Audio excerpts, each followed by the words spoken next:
Hello, folks. How you doing? It's the Real Manos. I am back, and I'm with Jeff Hewitt, creator of The Ends and the upcoming Broken Hearted book. I don't know what it's the emoticon for a broken heart, so yeah. I don't. Okay. You can call it broken heart. I actually like to call it less than 3, even though it's not really a less than 3 sign. I just think of it as that way.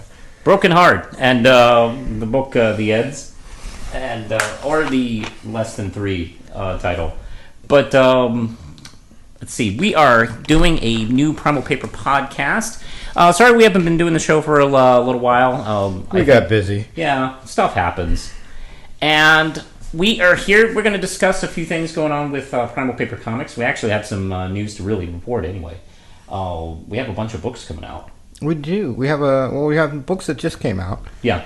So let's talk about. We just came off of the 2-day Virginia Comic Con. Cool. Let's talk about that first. Okay. For those of you who don't know, Virginia Comic Con is in Richmond. It's done by these great guys who actually do 4 cons a year that are normally, the first few are just 1-day cons, and the last one in November is the big one. That's 2 days. And this is the first time I've done the 2-day con. This is the first time you've done it? It's the first time I've done it, yeah. Okay, yeah. And we had a great time. I enjoyed myself. But I know you did. Oh yeah, it was a fantastic time. Let's see. What would you like to? Well, let's see. So the headliners for the con were Rob Liefeld was the main attraction. I've heard of him. Yeah, we've talked about Rob. I think in the past. I don't know if we've ever talked about him on the podcast. I don't think we've talked about him on the show. I was actually. I have to say that. I'm not a huge fan of his artwork, and I never really have been. I kind of enjoyed X-Force, but yeah. Where I think Liefeld does well is in character creation and maybe creation of overall plotting. But was never really a huge fan of Liefeld. A lot of people like his work, and he's very popular in certain circles, but he also gets a lot of flack. The shoulder pads thing, not being able to draw feet or whatever. Yeah. But I have to say that I was pleasantly surprised by Mr. Liefeld. I wandered over and looked at his table and saw him chatting with fans, and he really looked like he was enjoying himself, and he was engaging with the fans. Yeah. Signed everything that was put in front of him. I think he charged to sign like a specific X-Force book. Might have either the first appearance of Deadpool or the first appearance of Cable or something like that. Yeah. And everything else he was signing free, and man was signing stacks of books. Yeah. And he was. I actually took over a copy of X-Force number 3 that I have some fond memories of due to it was a book that a friend of mine from high school and I both liked. And, sat and chatted with him a little bit about the book. He talked about how he put some of the panels together. It was, and then he actually was staying at the same hotel that we were at. So he was out in the lobby just sitting there around chatting with people until like 1 o'clock in the morning. That kind of work ethic for a con, because he doesn't have to. Liefeld's made his money. Yeah, he's already made his splash. He doesn't really need to do cons. And he really did seem to enjoy himself. He really seemed to enjoy talking to the fans, which, given some of what I've heard about Liefeld, kind of surprised me. He was, really quite friendly. Yeah. Actually, that really didn't surprise me so much, because I've heard that about him in the past. And like you, I've never been a big fan of his work, but something I've really noticed is, and I've had this feeling about a couple of creators like Eric Larson, for instance, who you can tell like how much they really love what they're doing and how much enthusiasm they have. And I have to say that I'm a fan of many of the characters he's created. Deadpool is a pretty original character, and Deadpool is actually probably one of the last like new characters that Marvel's introduced that really kind of stuck. Yeah, and really connected in a big way. I mean, I see, sure, it's a Hot Topic. I see kids wearing Deadpool stuff. Yeah. And you don't get the feeling they're forced to by their parents. They actually are wearing them for fun. I have to say that, one of my favorite books on my pull list right now is Prophet, which is a character that he created. I don't know much about the work he actually did on the book. Yeah. I don't know how involved he is now, like if he just produces the title. Yeah. I don't think he's writing it or plotting it, and he's definitely not doing art for it. But No, but at least it has his okay on it. and I think Prophet's probably one of the most original, kind of out there books that are. I mean, as far as cutting edge. What's up with the sneezing, man? Sorry, man. I'm allergic to your cats. You're allergic to my cats? Yeah. Well, maybe my cats are allergic to you. Well, they're not sneezing. No. I'm sneezing, so therefore it's cats probably sneeze? I don't even know if cats can sneeze. I don't know if I've ever actually heard my cat sneeze. It'd be great. Get some baby powder and test it out. Okay, I'm fine. It's like I'm gonna have to get some kind of medication because it seems like everyone I know has a fucking cat. Everyone these days has a cat. Not probably just a cat, of but a fucking cat. Yeah, probably because of the friggin' internet. Like, ooh, let's get cats. It's like, so the internet's friggin' and the cats are fucking. That's right. Crazy at Justin's house. And I am stuffed up all the time because of cats. But I know it breaks Lindsay's heart because she can't have a cat because of me. Oh. And we can have a cat in the apartment too, but not because I'm in the house. I'm in the apartment for an hour and I'm sneezing. Anyway, we were talking about Rob Liefeld. We were talking about Rob Liefeld. Who else was on the headline? I heard Trimpe was supposed to be there, but yes. And I brought a comic for him to sign. I brought an old Hulk. I heard he had car problems. Yeah, couldn't make it out. And James O'Barr was supposed to be there, and he disappeared. They told us that James O'Barr had been out of contact. Nobody had heard nor seen from him for like 5 or 6 days. Yes. I haven't heard anything about James O'Barr being dead or anything, so hopefully he's okay. I was kind of disappointed about Herb not being there because I actually dug that out. And it was an old Hulk that... It was one of the first... It wasn't the first Hulk I had, but it was one of the first. And I really loved this run he did on the book. And... I was slightly disappointed he didn't show up. And, of course, Rob Liefeld shows up. And, Rob Liefeld and came to work. He came to work. He's a professional. And I got to say that. And, I've been thinking on this train of thought about Rob Liefeld. Ever since the relaunch with Prophet and Glory, I, on the other hand, was reading Glory. And I fell in love with that book. I think it's brilliant. And... yeah, you know what? I'm beginning to think, look at all these things that Rob Liefeld has created or co-created. Yeah, it's tricky because, there's the whole Image thing where he had a falling out with Image. Yeah. But then he fell back in with Image. Yeah, I think he is back with Image now. Yeah, because Glory and Prophet are Image books. Yeah, I don't know how that works exactly. Me too. But... yeah, it was interesting listening to him tell some of the stories. Like, apparently he used to, hang out at Jack Kirby's house, which surprised me. I had no idea that he was a Kirby fan. Oh, yeah, I knew that. He was actually... I remember when Kirby died, he was among people I heard publicly. Now, this is before, internet and Twitter and all that stuff. Well, it took Kirby... I remember reading reactions of him in Hero Illustrated. Anybody remember Hero Illustrated? Yeah. Yeah, he talked very lovingly about Kirby back then. Now, I didn't know... Here's the thing. You told me that he talked about how he would stay over at Kirby's house or something like that. I didn't know they were that... The way he talked about it, he used to actually go out there. I mean, I've heard of people going and hanging out at Kirby's house. Kirby was a sweetheart of a man from everybody that I've heard talk about him. Yeah. Until really you get on the subject of how much he didn't get paid from Marvel. And, it's hard to... excuse me. Well, Marvel was a pretty tough... man, that was a pretty tough story because, I remember how... I think it was Marvel suing him for selling his prints of his artwork. I don't know the exact... I don't know the full extent My of the understanding story. was that Kirby actually sued them for the return of his original artwork. Oh, okay. I do remember that the original artwork was the source of the problem. Which he had never really... Excuse me, we're both getting sick. The way I heard it told is that Kirby never really considered it to be worth much, and then people that worked for him were like, "Man, you need to get your art back." And so he successfully sued Marvel for the return of his work. And imagining Kirby, I mean, what a nice guy he was. I'm sure he actually asked for them politely first, and they were like, "No." That was the day where it was considered work for hire, and that was their product, and that's the way they thought of it. Yeah, well, I mean, the publishers. I mean, I am glad that things seem to have changed. Sort of. Somewhat. I mean, not. Well, I mean, it was. Marvel is not Image. I want to say it was Jim Shooter that actually, for as much flack as Jim Shooter gets, as much hate is out there for him, Jim Shooter actually put in a lot of favorable terms to artists. Revamped the contract, made sure that people got their original art. Yeah.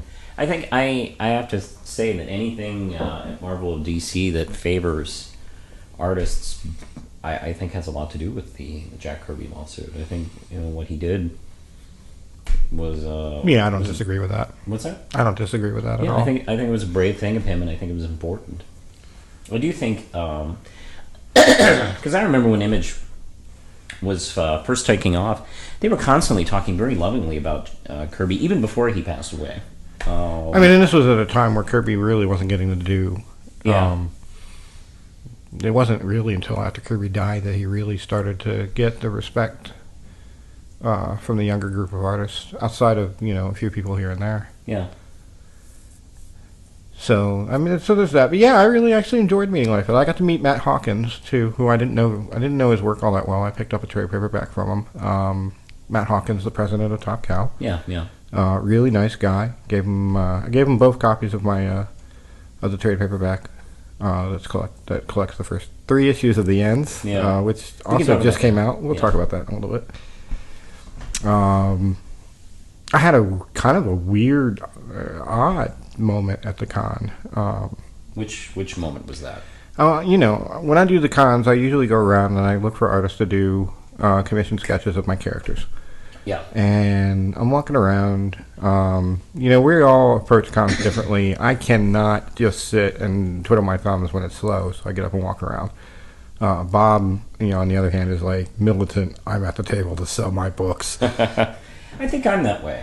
Yeah, you're better at it than I am. I just can't. I don't have that kind of focus. Well, because when I don't know, I don't like leaving the table very much. I feel like I'm going to miss something. Yeah, and I'm, I suffer from. I don't get to go to a lot of cons just as a fan. Yeah. So I like to take some fan time. Admittedly, I think both of us need to find some middle ground, because I think I do miss something when I'm not. Right. Yeah. When I'm just at the table, I don't get to talk to other creators or professionals as much. Yeah. But I don't know. I got to find a happy medium on that. But I was walking around. I heard somebody talking about some art that they had just gotten, and the guy was like, "You wouldn't believe what I got for $30." And I was like, "Hey, you mind if I take a look at what you got?" And he was like, "Oh yeah." And he shows it off, and it's this gorgeous sketch of Rick Grimes that was penciled and inked, full background, just a really nice sketch. And I was like, "Wow, who did that?" And he's like, "Oh, this guy over here is doing it." And I was like, "And it was $30?" And he was like, "Yeah." I was like, "Well, I'm going over there. I'm going to get him to draw one of my characters." And so I go over there and I talk to the guy, and I explain what I want. I show him, give him some references for the characters, and he's like, "All right, we'll come back." He was actually really busy at that point, so I ended up not actually finishing working out the details of the sketch until the next day. But while I'm talking to him, we wrap up our business. I pay the man, and I start to walk off, and I stop for a second. I'm like, "Man, I don't mean to be funny, but you seem really familiar to me." And he's like, "Huh?" And I was like, where are you from?" And he's like, "Oh, well, I'm from Virginia Beach." And I'm like, "Oh, well, I lived in Virginia Beach for quite some time. Where'd you go to school?" And he was like, "Oh, I went to Princess Anne High School." I was like, "Really?" I was like, and I looked at the guy and I looked at his name and I was like, "Dude, I went to high school with you." And he was like, "Well, who are you?" "I'm Jeff Hewitt." He just looked at me and peered through the ages, through the horrible damage that growing old has done to me. And he's like, "Dude!" It was just, I hadn't seen him in 25 years. Apparently he joined the Army. He was in the Army, but he was in the military. I don't know for sure that it was the Army. Military branch of some sort. And at some point met Robert Kirkman, and Robert Kirkman offered him a job when he got out, and he's drawing for Image Comics. He's the artist on Manifest Destiny. Guy's name is Matt Roberts. Cool guy. Very good artist. Fantastic art. He did a series called Battle Pope for a while too. Oh, Yeah. yeah, I'm familiar with Battle Pope. Yeah, it was just, I mean, and it's Is he just, the creator of Battle Pope, or did he work on the book? I honestly don't know. I think he drew the book. I don't know if he was the creator. Okay. But, just what are the odds of running into somebody who you haven't seen in 25 years at a con, and, the guy's doing comic books. I mean, That's crazy. and doing good comic books, actually. I just looked at Manifest. I'd heard about it, but I hadn't looked at it. But the art's fantastic. Wow. So that was our con. What else do we have going on? Vince, we can talk a little bit about what's going on with Primal Paper. Yeah. Let's see. Yeah, Vince is never here, so let's talk a little bit about his work. Let's see, Vince is the writer and creator and artist on The Legend of Willpower. That's how Vince likes to say it. The Legend of Willpower. Usually when he's there and I'm introducing our books, I like to actually get up to the point of talking about willpower, and then I have Vince like, okay, Vince, chime in. what's it called? And I stand back. I don't know if you noticed that. I do that a lot. Yeah, he's very expressive. Well, let's see. Lots of things going on in the Powerverse. First off, Legend of Willpower 5 came out. Yes. And it's very good. And it's quite a good. beautiful color cover. And what is Willpower 5? Is it Willpower? Is it $3.99 or $2.99 still? It's $3. I think it's $3.99 now. Yeah, it's $3.99. It had to go up with the price. Yeah. And then, of course, first time in print, I believe, is the Action Pack one shot. Yes, the Action Pack one shot is in print, and it's in color. It's in stunning color. Oh, It it looks looks so amazing. good. It actually is beautiful. It's the Aurora Borealis of comics. It's very pretty. Yeah. He's got like an Italian coloring team on it, and I think this is it has some art by Larry Stoll? 90s X Factor artist Larry Stroman. Yeah. Whose work I like a lot. Yeah. I think he's highly underrated. I think he's an interesting artist. Yeah, I think he suffered from. I think some of his '90s work suffered from some bad inking, but Oh, that's a lot. there are a lot of his books. I read that book back in that period and enjoyed it quite a bit.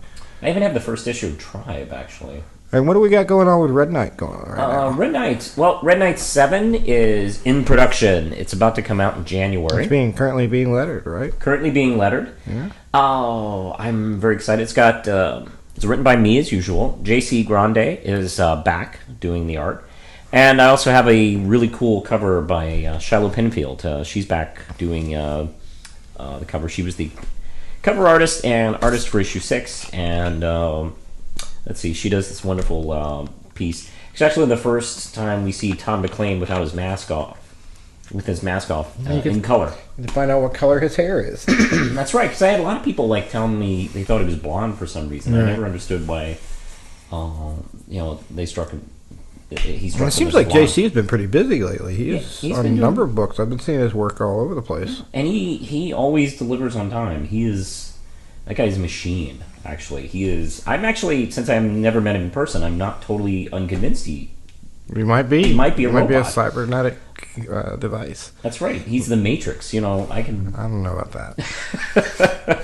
But he's extremely talented and fast, and He is very talented. incredibly dependable. He's amazing. And then you had an event recently. You had a fundraising event. Did have a fundraising event because ever since day one, people have been asking me when is the trade coming out, and finally the trade is coming out. Finally, I'm doing a trade of the first 3 issues. The first story arc, which is called "The Knight Without a Sword," it's coming out in color, colored by our very own Forrester. That's right. And I've seen some of the color pages for this, and it looks really good. This book was meant to be in color.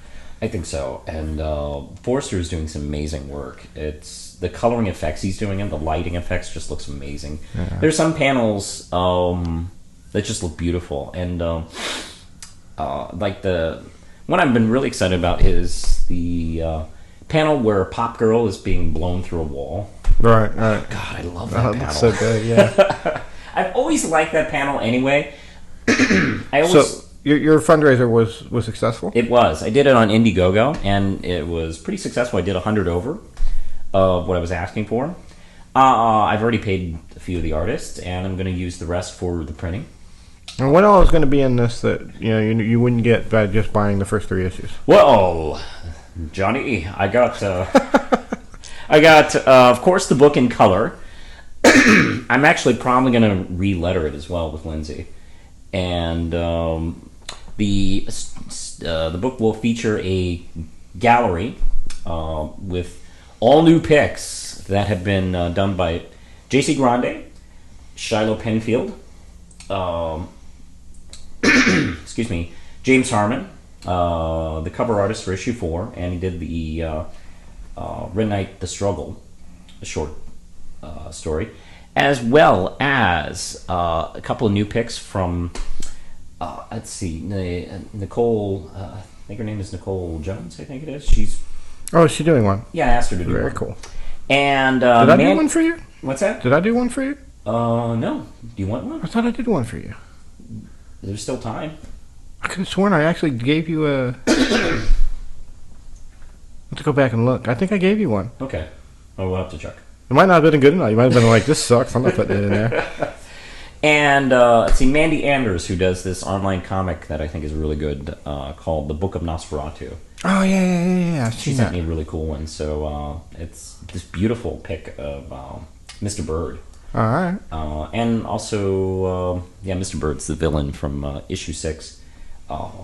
Also, I got a introduction from Captain Logan from Geekvolution. Oh, He's nice. been very nice about it, and I asked him to do... He actually told me he was really excited to do it. I was like, I'm excited to have you do it. Very cool. So I can't wait to read Logan's that. been a big supporter of Primal Paper. He is. Geekvolution has been a good friend to Primal Paper. Most definitely. And then I know we've got work is being done on a one-shot that's a Western format. It's going to be a Western anthology. Yeah, that was Forrester's idea. Yeah, Primal Western. Yes. And it's going to be done in a prestige format. I think it's going to be around 40 pages. Yeah, whatever it ends up coming out I think to. so. At the time, it could change. I'm still actually working on my story for that. I have finished my script. I'm going to add a narration to it, but otherwise it's done. At this moment, I actually haven't chosen the artist to work on it with me yet, so I'm still considering a couple of artists who I think are terrific to do it. I've actually liked the character I wrote about so much. I may do another story with her. Actually, what are you kind of toying around with? Well, I know that Bob has actually completed issue 5 of 41. Yeah, we've seen it. We've read it. I know, it's beautiful. It is currently awaiting production funds, but as he puts that together, and I believe he's about to reprint all of his issues, so those will soon be back out on the market again. That's true. All you fans have been hearing about 41 all this time can finally get a new chance to check it out. Plus issue 5, which, trust me, is amazing. Yeah, it's a fun issue. Then the Ends. The Ends has been busy. Well, the trade paperback is out, collecting the first 3 issues. I am not doing reprints of single issues, so once things go out of print, they're going to be moving into trade. The trade is not in color because The Ends has been conceived of and will continue to be a black and white book until a very specific point in its inception. But I did redo all of the covers. All of the Hero Machine covers have been redone. And then I actually collected all the Hero Machine covers and included them in their own little gallery at the back. And It looks really I good. added a little who's who for the characters and things like that. And it's an all new cover, kind of recreating the original cover in the current style that I'm doing the covers in, the more photorealistic kind of painted digital art. What else? The Ends issue. What issue am I on now? Oh, Issue 9, I think, 9 right? is Yeah. about to come out. You were rocking. Which is in the middle of the Balance Due story arc. So that's going along, and then I have a new book coming out that's not really going to be on any sort of schedule. It's kind of when I get them done. The title of the book is The Emoticon for a Broken Heart, so it's like a left bracket and a slash and then a 3. I think of it in my head as less than 3, although that doesn't really make any sense. But and less than 3 is it's going to be a romance book. Bad Romance. Isn't that song? Yeah, that's a Lady Gaga song. Yeah. Bad Romance. It's. I think the title is something. A comic book for the terminally dumped. It's going to be Broken Heart Stories. Kind of harkening back to, there was a time when not all of the comic books, were superhero comic books. We had westerns, and there were sci-fi comic books, and there were actually romance comic books back in the 40s, 50s, and 60s. And the genre kind of it's interesting to me because some of what Marvel did, and nobody really talks about this, but some of what Marvel did that made them successful back in the early days was that they kind of subsumed the romance books into the storylines of their superhero characters. Yeah, like Patsy Walker was a Millie the Model, Patsy Walker. Yeah. The titles. I think of it as true romance. But those storylines became parts. Became kind of absorbed by the storylines of the characters like the Fantastic Four, Spider-Man. They kind of co-opted what was going on in that world as those comic books. Those comics didn't really, that kind of genre didn't really cease to exist. It just became absorbed by the superhero genre. Yeah. And I'm looking to do something that's not about superheroes, and is maybe a little bit more. I come from a poetry background, so I get to kind of flex that muscle a little bit with it. I'm looking at using a couple different artists for the book. It'll be an anthology format, so each issue will have 4 or 5 stories in it that are like little vignettes. So it'll be, and it's going to be in color. It'll be in color in a prestige format. So keep an ear out for all you Primal Paper fans. Keep an ear out for when that's going to come out, because it is something that's very different from anything else that Primal Paper has done up to this point. Yeah, I think I'll be honest, all our I shouldn't say that. A lot of our first instincts were doing superhero books. I know mine was. Oh, yeah. But the end is very much a superhero, sort of. It is for the most part. It's your superhero book. It's not so superheroes. But I think a good number of us have a lot of non-comic. Well, excuse me. We have a lot of non-superhero comics in us.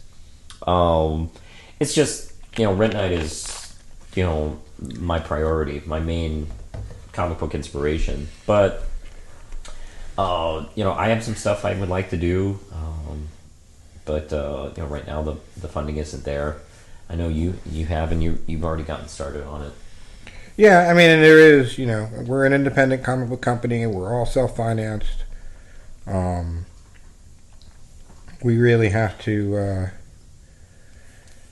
we have to watch the budget on this stuff. It's difficult for us to do every book that we would like to do. I would love to do something like Matt Fraction is doing right now. My phone just went off. Yeah. My brother just texted me, man, they killed off Herschel. Who the hell is Herschel? Is that a Walking Dead character? It is. Man, he's like a year behind. Spoiler! Do you think we should go through and bleep that out? Is there anybody that hasn't seen that cares? Yeah, it's fine. Whatever. My brother, I swear. It's all on Twitter. So we talk about superheroes in comics. Alan Moore. Yes. Who I pretty much, I worship at the altar of His Satanic Majesty, yes. Alan Moore. I'm familiar with that because every time somebody says shit about Alan Moore, whatever he said, your immediate defense is always, he wrote Watchmen. Yes, he did. When you write Watchmen, you can shut up. Alan's getting up there, and I'm not. I don't know. I think to some degree, Alan. Well, let's talk about what he said. Alan Moore. I can tell you're a little annoyed by what he said. Alan Moore was interviewed in The Guardian. I guess about a week ago. Let me see here. Yeah, about a week ago, week and a half ago. Alan Moore, and this is what he had to say. And I don't know the context. I don't know the context of how the question was asked, or what prompted this from him. But Alan Moore said, I hate superheroes. I think they're abominations. They don't mean what they used to mean. They were originally in the hands of writers who would actively expand the imagination of their 9 to 13-year-old audience. That was completely what they were meant to do, and they were doing it excellently. These days, superhero comics think the audience is certainly not 9 to 13. It's nothing to do with them. It's an audience largely of 30, 40, 50, 60-year-old men, usually men. Someone came up with the term graphic novel. These readers latched onto it.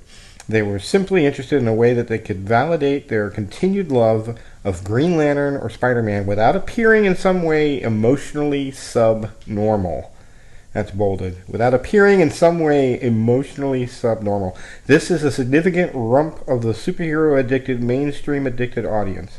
I don't think the superhero stands for anything good.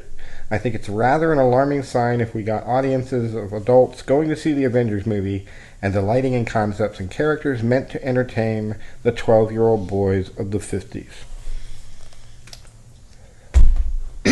Wow. Yeah. Defend that. I think... I don't even know where to start. Alan... Yeah, and I'm going to preface this by saying that I adore Alan Moore's work. As do I. I think he's great. Alan Moore does not adore us. And probably never really has. The man has long had a problematic relationship with his fan base. He was certainly happy to make his career writing about superheroes. And there's a lot of people that will get on the fuck Alan Moore bandwagon. No, he's still a vibrant writer. I just read the League of Extraordinary Gentlemen book that focuses on Nemo's daughter, and it was fantastic. He can still write. He is still very talented, but he has gotten older, and he was never really all that nice of a man to begin with. And that's, I don't know, that's maybe going a little too far. He's been very prominent in his support of the Occupy Wall Street and Anonymous. Yeah. He has all but condoned the use of the Guy Fawkes meme in conjunction with that movement. He's been very vocal in support of it. He's actually written some stories that I believe went to fund Occupy Wall Street through that special Occupy Wall Street comic. Yeah. So he's essentially been the anti-Frank Miller. Sure, but I think he got sick of writing superhero comics, and I don't know. I've always felt that the audience today for comic books is not 9 to 13. It hasn't been 9 to 13 for 20 years. Yeah. And you know what? He's had something to do with that. And he had something to do with that. He can't just wash his hands of that. He stepped out and he made comics a viable form for telling stories that were not aimed at children. Yeah. And there's nothing wrong with that. Comic books don't need to be for kids. I like to get comic books for my kids. Yeah.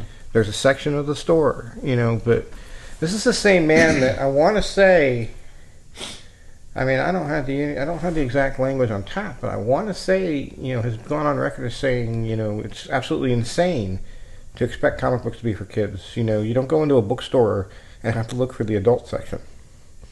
Why should you have to go to a comic book store and have to look for comics that are written for adults? Emotionally subnormal. That's. Yeah. Are we emotionally subnormal if we like stories about the Knights of the Round Table, or these or like the which is really or like the characters that he's been writing about, League of Extraordinary Gentlemen, who are very much like superhero archetypes. But he, it's funny. He has helped develop and grow the art form of comic books, particularly superheroes. And that's why I'm hesitant to really say a whole lot against Alan Moore. Well, no, look. You and I both agree he's brilliant. His place in history is. And when you're Alan Moore, you can't argue. When you've done what he's done, you can say what the fuck you want to say. Yeah. And I don't necessarily agree. I don't agree. But you can't. I don't think that you're emotionally subnormal if you dig superhero stories. Yeah, but just because. I think that's just ridiculously broad, And It sounds like something sounds like something Alan Moore would say. No, it sounds like something someone would say who hasn't had anything to do with comics. It almost sounds like I mean, I don't know. calling people what subnormal or there something like that. that. There is a subgenre of comic book writers, mostly British, Yeah. who despise the superhero genre. Garth Ennis has been very vocal. Oh, he doesn't like superheroes? I had no idea. Yeah. Maybe I should read like more of his superhero books. I really enjoyed The Boys. I thought it was actually in some ways very sweet. Which, if you've read the book, you might find an odd thing for me to say, but I think that there was a little bit of a sweetness to the book. I look, there's a lot of sweetness in Preacher, so I'm not surprised by that. But these Don't guys, forget, I'm a big fan. Don't forget when we talk about Garth Ennis. Don't forget, I'm a huge fan of Preacher. I And know you Hitman. are. I know you are. I'm just done with his anti-superhero books. Yeah, I don't know. I mean, because I get it. He doesn't like them. I think, how much of this is the fact that he has not been able to be anywhere near as successful writing non-superhero stories. Because let's be real, League of Extraordinary Gentlemen is a superhero book. Yes. It's a superhero set in the Victorian age. It came along not long after the Grant Morrison success with JLA, which I always felt like was more saying we could do this type of story with classic characters and you could look at them in such a different way and put them in a new kind of almost superhero.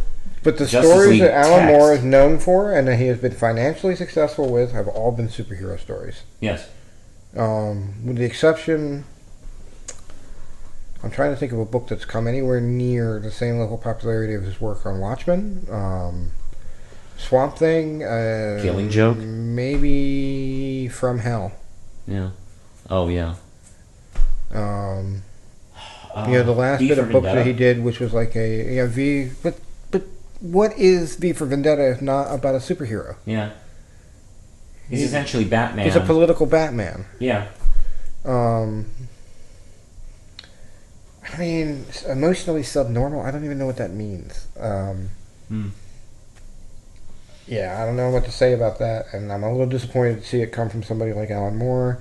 But it's not the first time that I've been a little bit disappointed with Alan Moore as far as things that he says to people in interviews. Well, as far as I'm concerned, it's great that he's still a fantastic writer. He hasn't really lost that.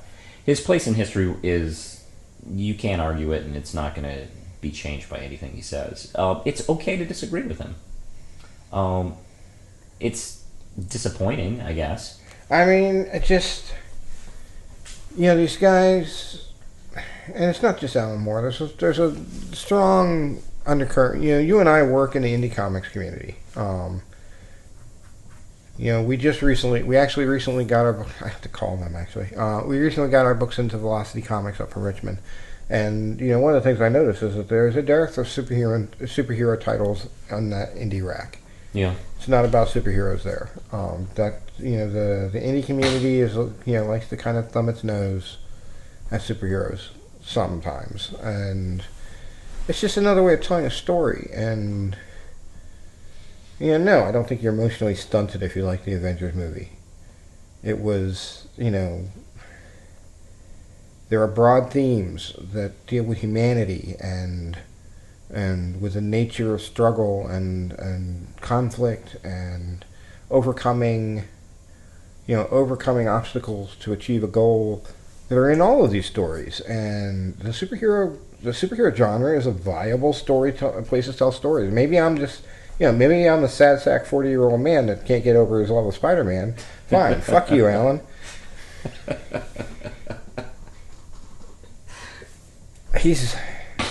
What is he? He's got to be pushing 60. Yeah, I think he's 59 or 60. I don't know. I think it's a little bit distressing to see Alan Moore turn into something of a caricature of himself. This is not something that Alan Moore would have said 20 or 30 years ago. But I did not write Watchmen. I did not write Swamp Thing. I have not written anything even so much as a tenth as good as what Alan Moore has done. And I don't really feel qualified to sit in judgment on him. A little bit disappointed to hear him talk about that. What else is going on? Let's see. There was you brought this up to me, the X-Men Kennedy connection. Oh yeah, the bentbullet.com. Have you been to that? I've not. No, the first time I saw it was literally when you showed me just a few minutes ago. Okay. So we have a new X-Men movie coming. Let's talk about that. Yeah, it takes place in the 60s. Actually, no, early 70s, I think. Well, if it's taking place during I think the movie itself takes place in the early 70s, but it references stuff that happened in the late 60s. Well, yeah, it's because the first one took place... Which is a little bit tricky, because... The first one took place during the Kennedy administration, and now we're jumping maybe 10 years. They're playing with time in a way. Marvel, whereas DC has been kind of militant about erasing its history, and nothing is more than 5 years old. That's true. Which explains the quality of the stories to me to some degree. But, like World War II didn't have superheroes. I mean, nothing is more than 5 years old in the DC comics. Yeah. But then Marvel is fairly unashamed to place an X-Men story back in the era where X-Men was going on, which is... First Class took place in the early 60s. Yeah, it took place during the Kennedy administration. And what I really find amazing is, outside of Watchmen, I haven't seen superhero films done as a period piece like that. And Watchmen was only done because... Captain America. Well, that's true. Actually, they came out the same year. Yeah, I don't really like to talk about the Watchmen movie. I know, but I get upset. But for the sake of what we're talking about, yeah, sure. But if you take Scott Summers, if Scott Summers was a teenager in the '60s, yeah, then he was much 17 in the '60s. Yeah, he's de facto pushing 60, 70. Yeah. And 60, yeah. Yeah, the first Bryan Singer... Now. Yeah. So how do they... Well, the first X-Men film takes place in the year 2000, but it also says the not-so-distant future.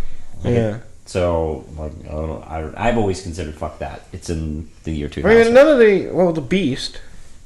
Yeah. The Beast is in X-Men First Class, and he's in X3. Yeah. Although it seems like they're kind of trying to pretend like X3 was never made. I wonder if that's one of the things they're doing in this film. He would have to be 19 or 20 in First Class. Yeah. Which would make him, if that was 60, we'll say 64, 65. We'll say 65. Yeah. I don't know what year it was exactly, and I'm sure somewhere somebody's figured I think it was probably 62 or 63. All right, well, let's say 62. So, it's 51 years later. Yeah. Now. Yeah. Which would have made Beast pushing 70. And they don't. And Marvel just seems to just like, we don't care, la la la, we can't hear you. We'll put it in the 60s, and we can do it. And I actually kind of find that refreshing. They're not, it doesn't necessarily have to make sense. Yeah. I do think the movie looks stellar. It does. I'm not one of those fans who seems to be really upset. Some fans really dislike the fact that they've done a period piece setting, but I don't know. I just don't get too upset by stuff like that. We're older than a lot of the fans that we talk to about this stuff. That's true. A lot of the guys that we know that talk about comics are in their early 20s, and the 60s is like might as well be ancient history to them. Yeah. I'm not old enough to remember the 60s, but I'm definitely old enough to remember the 70s. Well, yeah. Well, just being in the 70s, that was only a few years. It was a long time ago. Yeah. I was born in 71. I just missed the 60s by 3 years. By 2 years. That's right. I forget you're actually like a couple months older than I am. Yeah. So they did this bentbullet.com thing, and it looks like the spoilers, I don't know why you would be avoiding hearing about this, but whatever. Spoiler alert. Yeah. Spoilers. Supposedly, bentbullet.com is a website that explores some of the backstory that's going to be about this, that is going to inform this movie. Yeah. And the premise is that Magneto was imprisoned supposedly for assassinating JFK.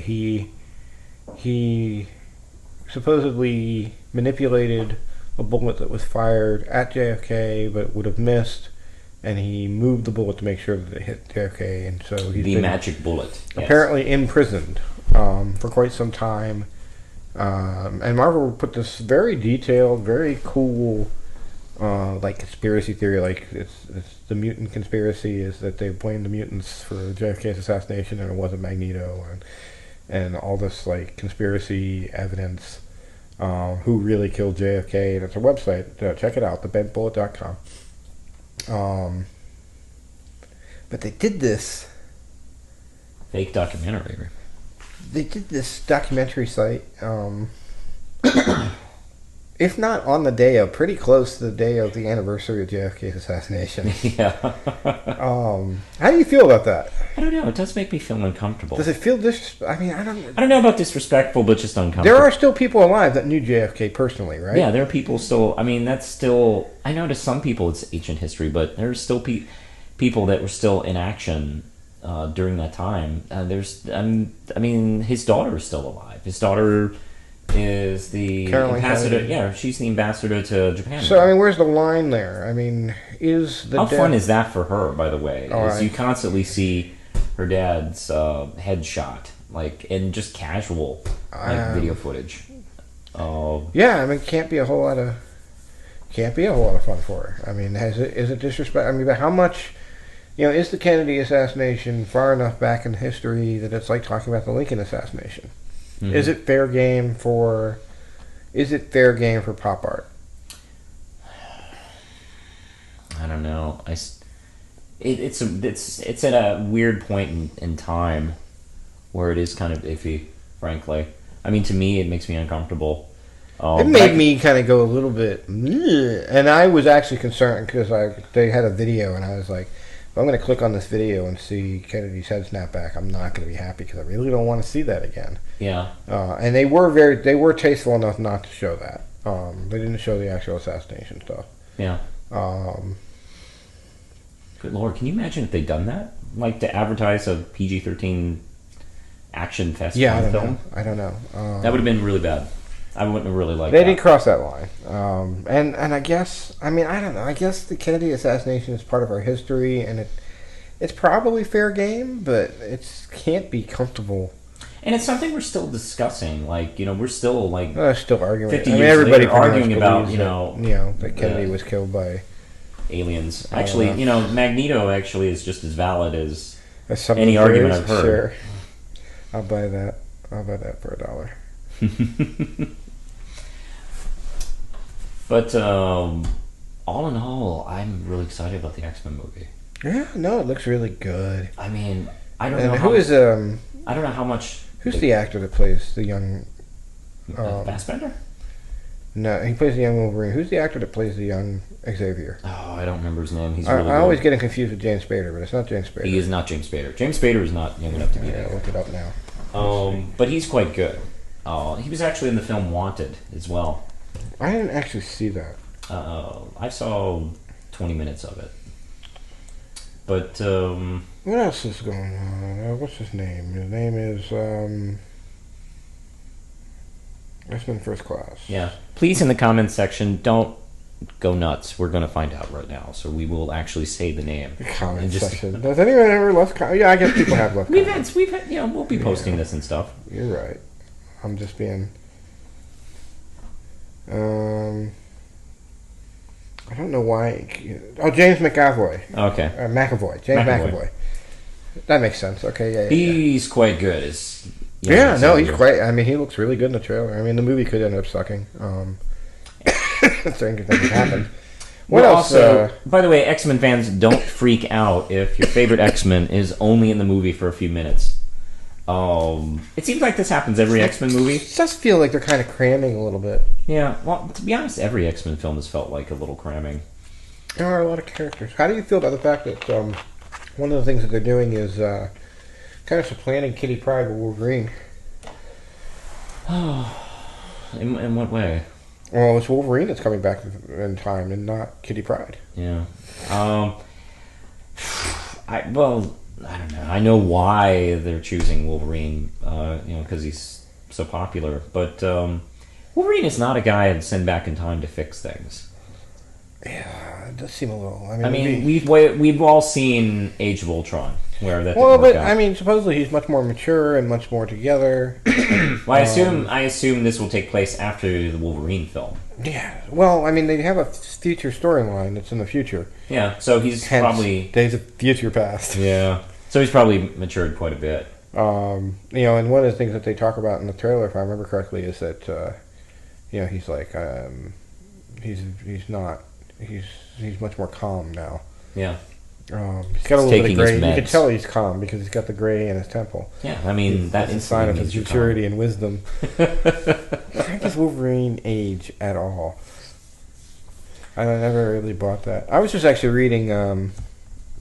I was amused by this. I was reading a Warren Ellis book. I guess it was when he took over Astonishing X-Men, or it was a miniseries or something. Yeah. But the villain, one of the things he was fighting was effectively microwaving Wolverine. I was like, wow, that would be really effective, a way of fighting Wolverine, to microwave him. I never thought about that. That's an interesting idea, actually. Poor guy's had everything happen to him. What else is going on with movies with Marvel right now? Thor 2. I saw Thor. Yes, Thor 2, Electric Boogaloo. Came out. Is that what it's called? What's that? The Dark Boogaloo? The Dark Boogaloo. I really enjoyed it. I should have gone with that. I like Thor quite a bit. I liked it quite a bit. I agree. I love the movie. I actually did a review on and Chris Evans. Yeah. Chris Evans' cameo is Loki pretending to... Oh, it was so Isn't it funny. great? I know. I could tell Chris Evans loved every second of that. Yeah. Poking fun of this character. God, where to start? First off, I enjoyed it very much. I think the rapport between the main characters, I think, is really good and solid. I think this is the thing. I was just about to tell you before we started recording. One of the things I think is really impressive about the series is when they were going to do a Thor film, when they announced it, I was actually a little worried that one would actually be the most difficult in finding an audience out of the main Marvel books. Right. Because, Thor sometimes, hasn't really appealed, to the masses all the time. So I was a little worried about that, but it's actually become one of the more popular ones. And I think that has a lot to do with the relationship between Thor and Loki, really. That's what these two films are about. Oh, well, I think Loki has... I think that actor, I forget his name. Tom Hiddleston. Yeah, Hiddleston, that's right. I think that actor has just run with that part. Yeah. I'm willing to put him in that league of solid casting choices, like Christopher Reeve and Hugh Jackman and Linda Carter as the character that really made that and Robert Downey Jr.'s Iron Man. One of those things that this project would not have been, without him. Yeah, no, I really enjoy the actor that plays Thor. I can't really imagine anybody else playing him. He's a really good, he's quite good. And I'm a huge fan of Anthony Hopkins, and having him in the part of Odin is great. What are you thinking about? Have you been watching S.H.I.E.L.D.? I watched the first about month or and a half. I have not seen the last 2 episodes, so I'm what have you thought of it? I'm a little behind thus far. I've been liking it. I think it's been very interesting, and I'm very curious to see. I have a big feeling that why Coulson is alive is going to be a very important story. Well, I haven't seen the last 2 episodes. Well, no, and they haven't really revealed any of it. They've hinted at it. They hint at it, and it's something that's really. Is there a horn? Yeah, that's a car alarm outside. Car alarm's going off. Just ignore that, gentle listeners. One of the big fan theories is that he's actually the Vision. Ooh.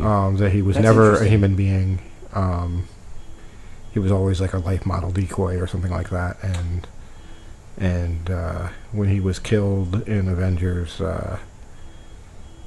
he wasn't actually killed. He was just deactivated, and they reactivated him and had to rebuild his programming so that he would still think he was human. Oh, okay. I don't know where they're going to go with it. I know that there's been a lot of fan backlash. I know Jim Steranko, who did not create the characters but did popularize them with his work on Agent of S.H.I.E.L.D.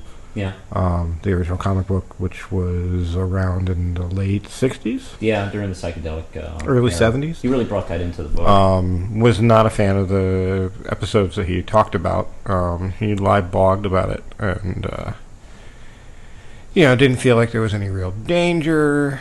Felt like the characters were all kind of monochromatic. I don't know that I agree with that. One of the things I like about the show is we're looking at the universe of the Marvel cinematic films through a different eye. Well, yeah, here's the thing. With the exception of Firefly, Yeah. and to a lesser extent Buffy, Joss Whedon's TV shows take a little while to warm up. Mm-hmm. They just do. The last major series that he had, Dollhouse, Yeah. didn't really get good until the second season. Mm-hmm. And then it just didn't make it, unfortunately. Well, I was a little upset because when it actually started to become interesting, it got canceled. And I know, we hear grumblings from a lot of fans that are like, it's boring, the characters aren't likable.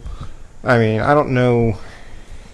It's not supposed to be about the superheroes. It's supposed to be about, the entire concept is about the inner workings of, the man on the street perspective of the Marvel Universe to some degree, and that interests me. But it doesn't interest everybody.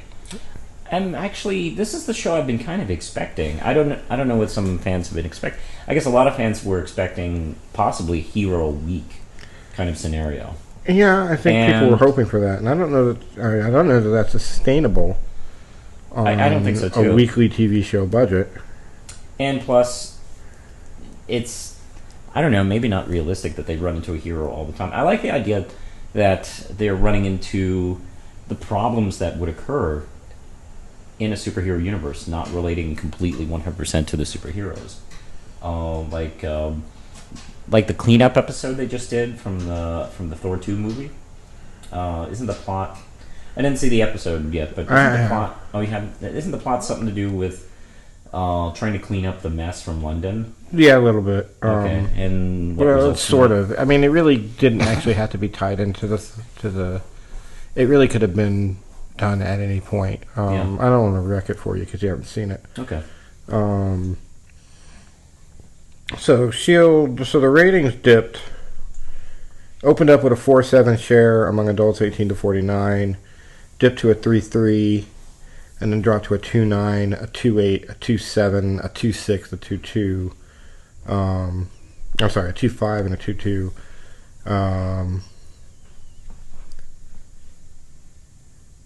Which is a pretty extensive dip, and then it looks like the ratings have stabilized and gone up a little bit at a 2.6 with the last episode. Mm-hmm. So the question, is it possible that the S.H.I.E.L.D. TV show is the first misstep in Marvel's attempt to bring these characters to live action? I don't know. As far as I'm concerned, what happens if S.H.I.E.L.D. gets canceled? I think that I don't know. I think the jury's still out if this is a misstep yet. We'll know. I enjoy the show, but a lot of the shows that I enjoy, I can't help but notice get canceled pretty quickly. Yeah, I like the show as well, and I don't think it's going to be too damaging, frankly, to the brand, I guess you would say, because it's not one of the films.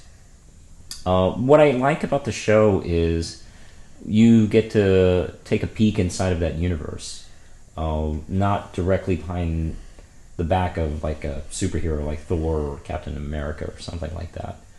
And I don't know, I find it actually fascinating, frankly, to see how the inner workings of that universe would be. And actually, I'm still interested in, as far as I'm concerned, the storyline going on with Coulson right now fascinates me. I like the characters. I like the character of May quite a bit. Yeah. Now, I will say, and I'm going to spoil. Yeah. I'm going to spoil a little bit of it for you because there's no way to talk about this without spoiling it. Yeah, that's fine. But I'm sure you've seen it online. I'm not one of those crybaby fans that shits their pants when you let something out. So, at the end of the episode that you haven't seen with the Asgardian, they intimate that May and what's the one character? Ward hook up. Okay. All right. They intimate it, and then they very, very no bones about it. These two are fucking. Okay. In the next episode, that I'm a little bit bothered by. Oh yeah. Yeah, because to me it just kind of, I don't know. I mean, it's kind of you can't have a female, a strong female character in a show without her hooking up with somebody she works with, kind of thing going on. I mean, doesn't that kind of, what does that say? What is that saying about the character? What is it saying about women? I mean, are we seeing a little bit of a, and Marvel has generally been much better about this than DC, but are we seeing like a ghettoization of women in primetime television? Oh, I don't know about that. Did this character who is by her own just badass, who's considered to be the rock that Coulson leans upon, but to get by, she has to sleep with one of the other characters on the show. I mean, that's... Well, to get by and and I'm a little bothered that the rating spike seems to kind of coincide with... And the interest in the show seems to coincide with, all of a sudden they're like, well, what do you think about the fact that they're knocking boots? Well, how shows are planned out. With story arcs, so it's hard to tell. I think it was planned out. I just think it's... I don't know. I don't know. I mean, conversely, looking at Arrow's ratings, it's got a 1.0 and a 3 share. Yeah. It's on the CW, so I mean, I guess that's really good. It is on a smaller network. So that is pretty good for CW. And the buzz has been that Arrow's ratings have been improving, and they're getting ready to spin off. Arrow is going to basically be the. It looks like it's going to be the bedrock that that DC builds or rebuilds any sort of live action superhero stuff from. Yeah. They're talking about the next episode is supposed to have the Flash in it. If it may have already aired. I get this stuff. I watch it on the internet. The show has been called. I don't know. The show's beginning to come into Green Arrow and his amazing friends. It's like it seems like every week there's a new DC character on the show. Well, they had Black Canary. Yeah, Black Canary and Flash is coming up. Yeah. Ra's al Ghul and Talia. Yeah, well, I mean, but it seems like everybody shows up with their name. I don't know I don't know that I really necessarily have a problem. I'm conflicted with Arrow because I love Oliver Queen, and I'm a huge Mike Grell fan. And to me, Green Arrow is Ollie Queen, and Ollie Queen is in his mid-40s, and that character has been whisked away and replaced with a 20-year-old kid. He's dead. I don't know. He might as well be dead. I don't think we're ever going to see him again. Yeah. Which is shocking to me, too, because that's always been the character to me. And Alan Moore... Frankly. Alan Moore talking about how, comics used to be for 9 to 13-year-old, kids, and... And, it's increasingly the realm of 30, 40, and 50-year-old men. Although I think that Alan is missing the fact that women are a growing segment. He is, but a lot of people quickly growing segment of the comic book share. A lot of people ignore that. So why would Alan be different? And Alan's not exactly stain free as far as how he writes women. There have been things that he's written that made me uncomfortable about it. I see no reason to be ashamed that I like comic books and I'm 40. Yeah. I see no reason to be ashamed that I'm interested in superhero characters and, want to watch. But at the same time, I would like... Ollie was a character who was defined by his age, and I would like that to be represented. I like my people my age. We're the ones buying the damn books. Yeah. We're the ones supporting the industry. Why shouldn't the stories be about people who are our age? Isn't it interesting to in an odd way, become kind of in tune with how a lot of minority and female fans have felt over the years, feeling underrepresented. What, the middle-aged white dudes? Yeah. I don't know. I mean, I don't ask that they be... Not so much dudes. I mean, forget the male part of it. Just older. Oh, and to see yourself not represented. Yeah, I don't know. It's something I struggle with. I mean, it does kind of... it does kind of, make me think, well, gee, I guess this is what it feels like. To be someone who is Asian or Native American, for instance, or female, and you go, wow, gee, where's my character? Where's somebody who represents me? Sure, and I don't have a problem with minority. I enjoy stories about minority characters. I don't think about it. Yeah. But the problem I have is that Oliver Queen. If you want to write a retro story about Oliver Queen when he was 20, that's fine. But Oliver Queen was hugely defined by Mike Grell's run, which was about a middle-aged superhero. Yeah. Who dealt with middle-aged superhero problems. And it's.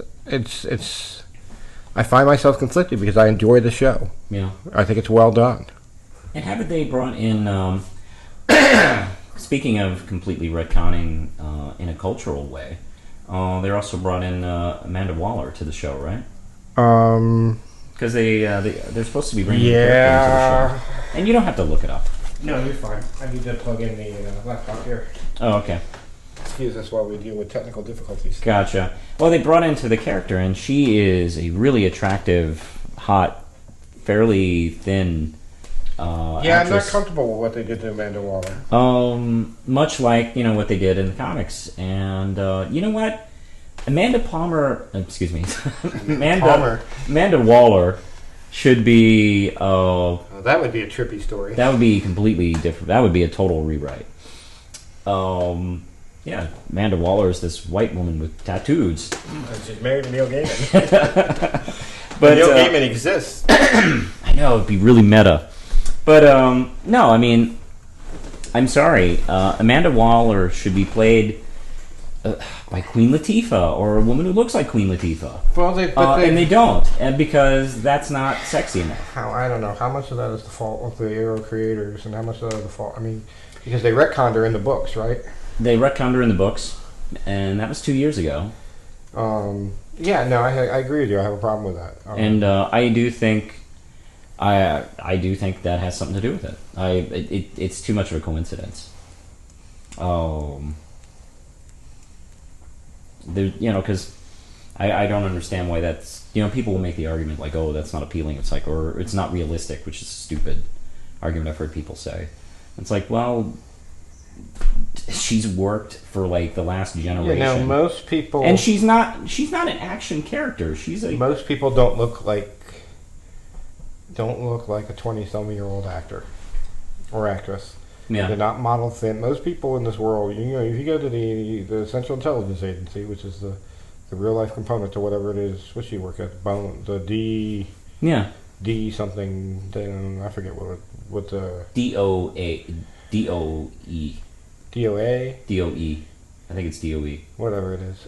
It's never really caught on. It's not. I don't read. It's not exactly S.H.I.E.L.D. Mostly because of things like this. Yeah.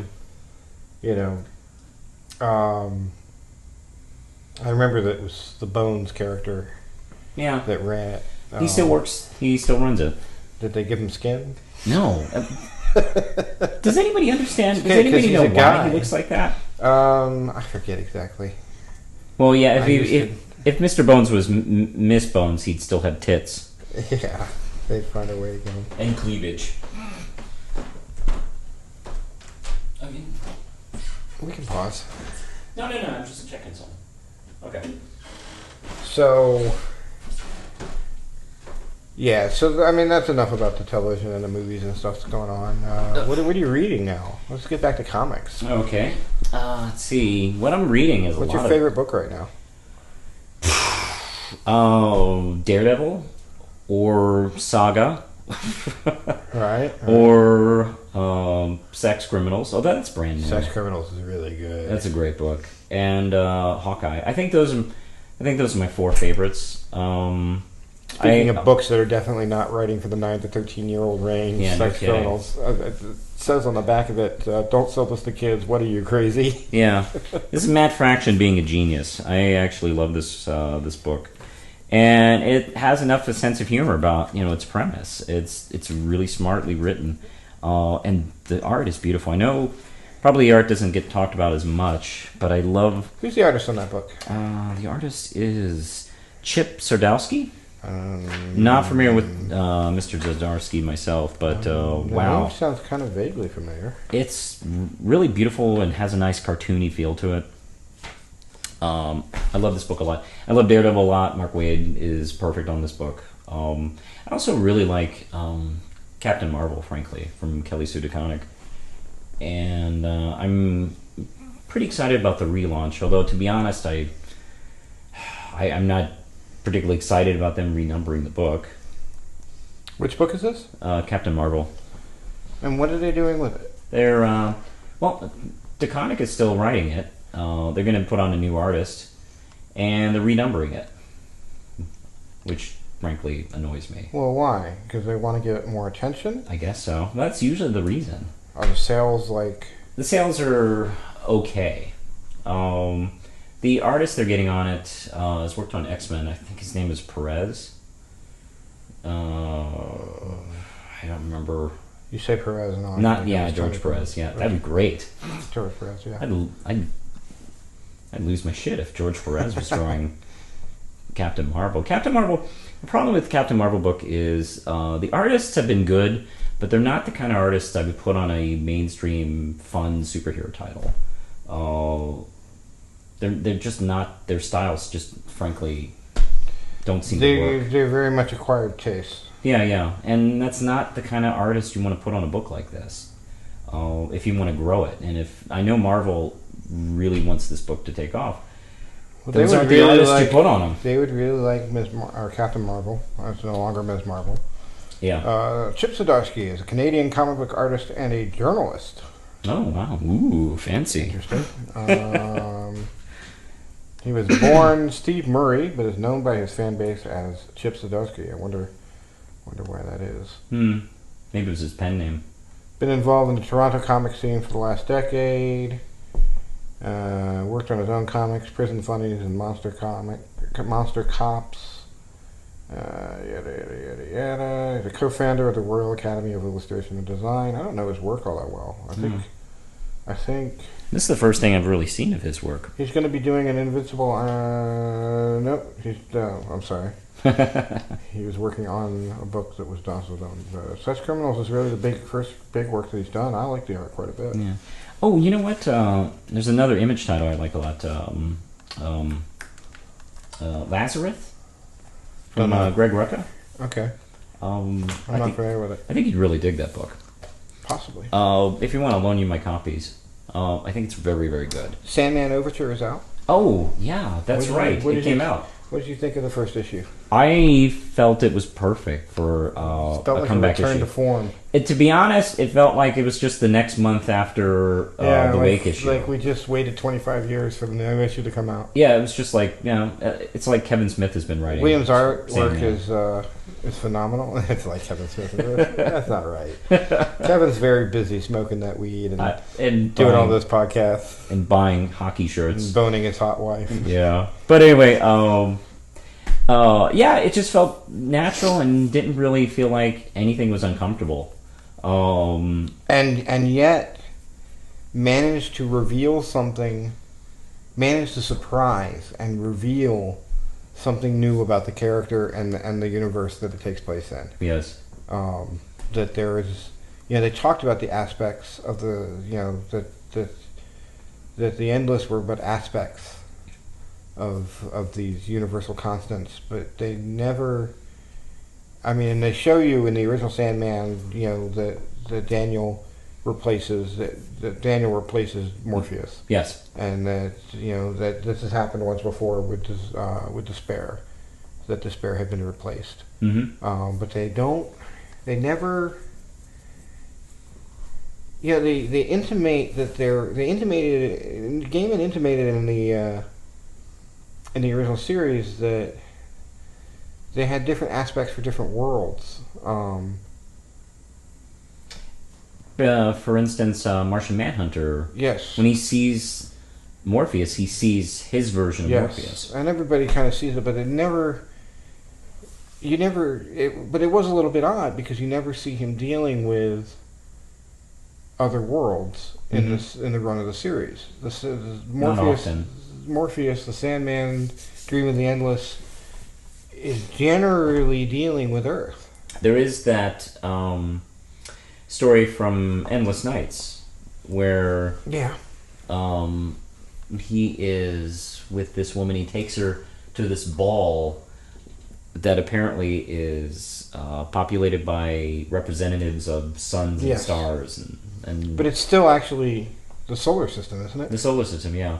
Well, one of the things I like so much about it is the planet Oa's sun. Oh, that's right. Yeah, there's a connection to Green Lantern of all things. That's a good point, yeah. I always did love that. Because I remember reading that story and not even realizing, oh my god, this green thing is Oa. This is... But the fact that Gaiman could pick up this series and shock me with it. Yes. 25 years after the last time he touched it. Yeah.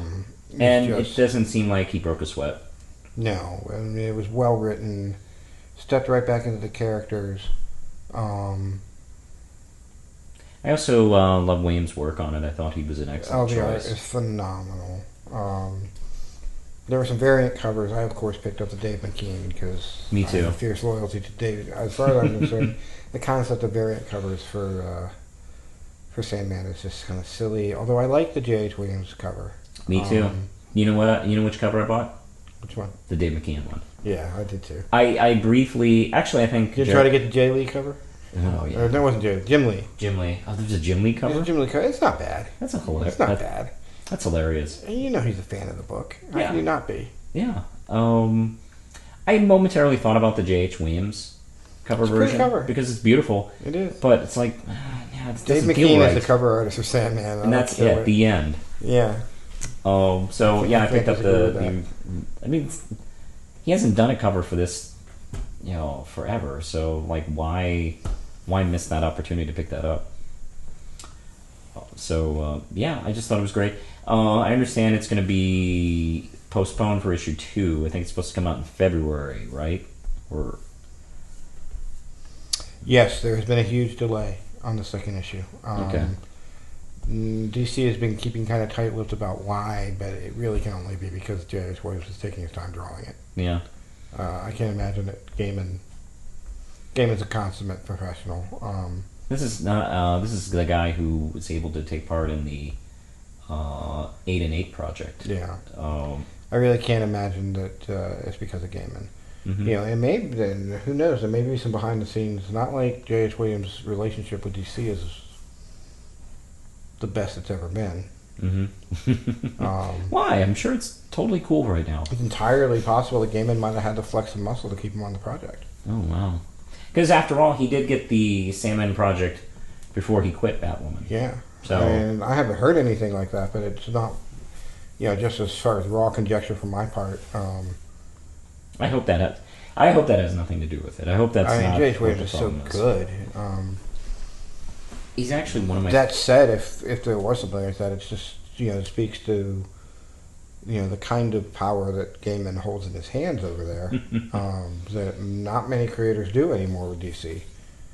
I was very concerned about DC screwing up Sandman when I heard that they were going to do this. I was pretty certain that they would not be able to. I mean, they're not going to be able to New 52. One gets the impression that if there is an untouchable creator left at DC, Gaiman has to be it. Mm-hmm.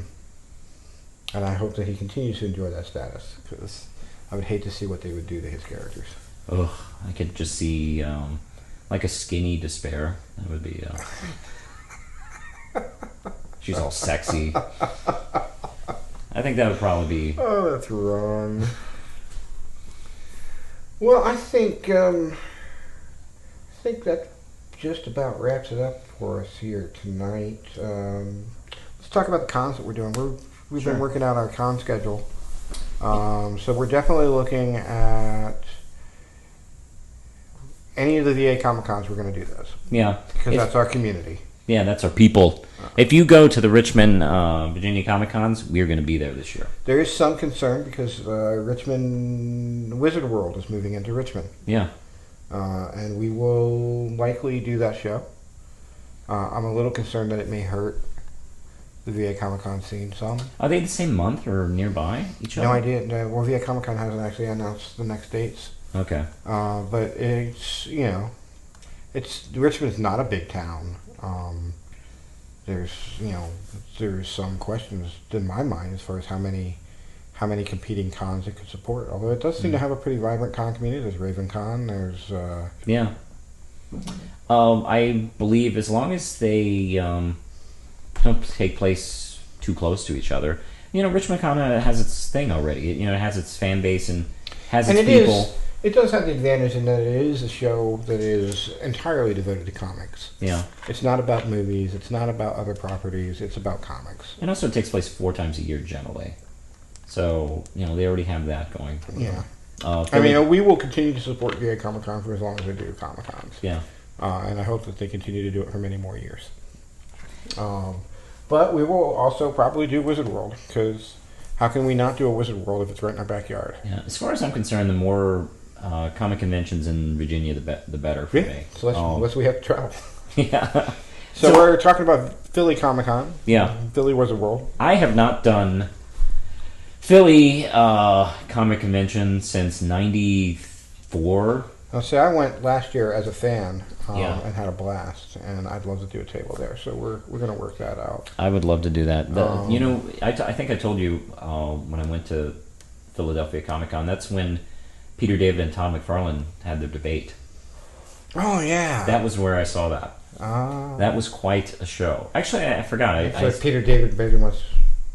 I don't want to say anything bad about it. Yeah, anyway, they're both wonderful creators and blah, blah, blah. But it was... But I understand that Peter David kicked his ass, basically. It was pretty... Yeah. And actually, even Peter David knew it while he was doing it, so he actually pulled back. But it was quite a show. Tidewater Comic Con, April 12th, 2014. Yes. Right in our backyard. Well, really, it's our front yard. It's our yard. We're continuing to, look forward to that.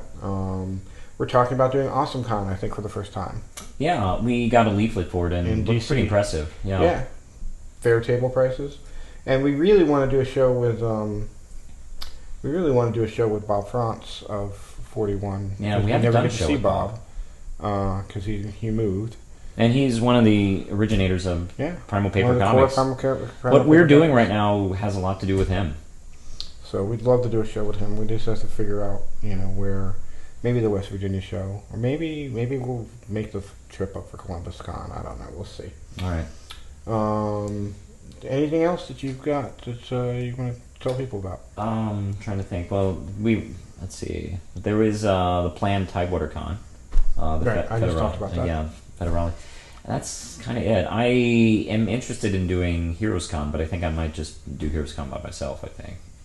Oh, Heroes Con? Yeah. Depends on the scheduling. Yeah. I think it's near another convention, I think. I feel like it was near another convention. I think it was near Philly. Yeah, I don't know. I mean, if you do it, then I'll probably do it, but it's going to start to get... June 20... Oh, it's exactly the same dates the Philly is. Oh, well then, yeah. And I won't be able to do it then. That's too bad. I really like doing Heroes Con. Yeah, I've heard a lot of good things. I've heard a lot of bad things about Heroes Con, so it's hard to... Well, as far as I'm concerned, the good things are the right ones. Right. Oh, okay. But I might... if it's against... I really want to do the Philly one, so I may have to not do it this year. Which sucks is I skipped last year. Last year, yeah. Yeah, I skipped last year thinking I'd do it this year. So it might mean I have to not do it for 2 years in a row. But I don't know. I'm not sure what else I can do. But I think that's what we have in mind for the conventions. Outside of it's Chesapeake Central Library does the Phantasmo and Monster Fest. I'll definitely be doing those again. Yeah, and that's what we're looking at. So, I don't know, leave a comment on the video to let us know that you watched it. Say, hey, we watched your video, keep doing them. Except this isn't a video, it's a podcast. But, yeah. Man, it's kind of it's a video.